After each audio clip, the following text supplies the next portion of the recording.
Closed doors, I'm a fool for your love.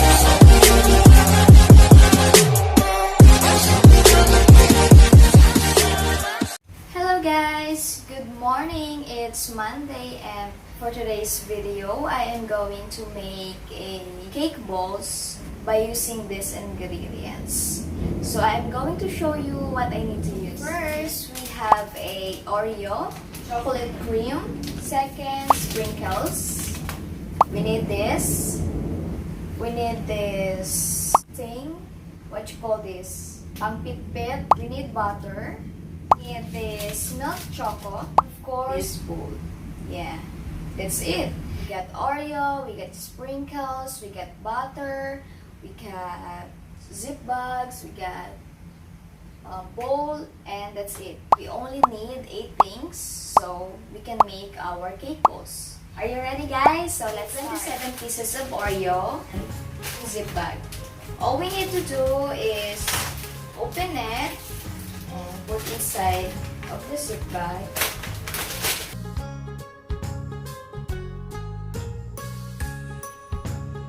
So ilagay lang natin lahat. After natin ilagay sa zip bags, kailangan natin tong tin na to. Kung meron kayong rolling pin, pwede rin yun. So you can use blender para maging pino siya. So na-break na nga natin itong Oreo into chunks and then pitpitin na natin siya.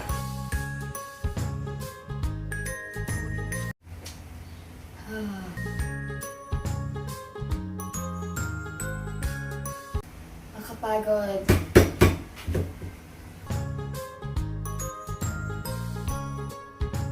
Kailangan pinong-pino pa.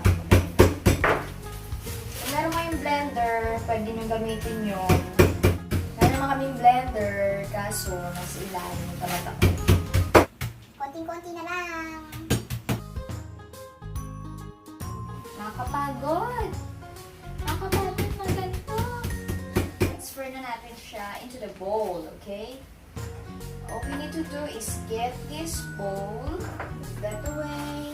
Ay, transfer na natin itong ating Oreo.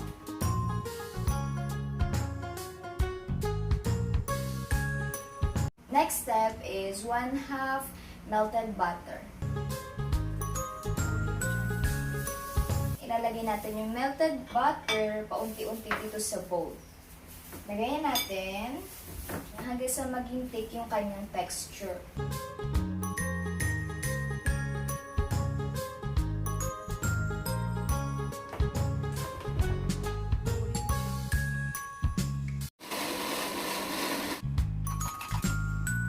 Okay na. Blender ko na lang siya para mas talagang pinong-pino yung pagkadurog. So, papakita ko sa inyo. Ito. Ayan. Ganyan dapat siya kapino. Ayan. Sobrang pino.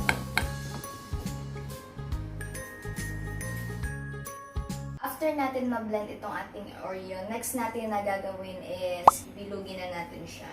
So, let's do it. Init-init. Nabilog na siya. Ayan, iba na naman. Bilog na ba? Lagay natin siya sa tissue para matanggal yung mga excess oil niya. Yung tissue, lagay natin yung oil niya. Bilog na ba?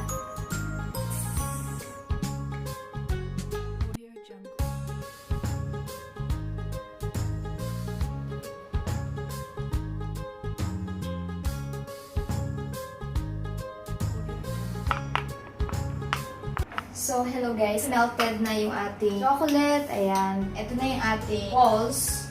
And i-coat na natin siya. Naman natin na gamitan ng toothpick. Okay? So, i-dip na lang natin siya.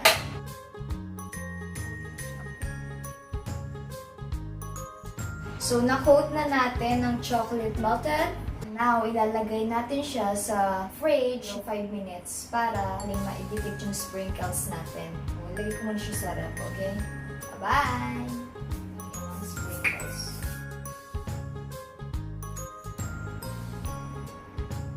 Sprinkles na yung ating cake balls. And then now, ilalagay ko ulit siya sa fridge, okay? Para pwede na natin siyang kunin at separate ng plate.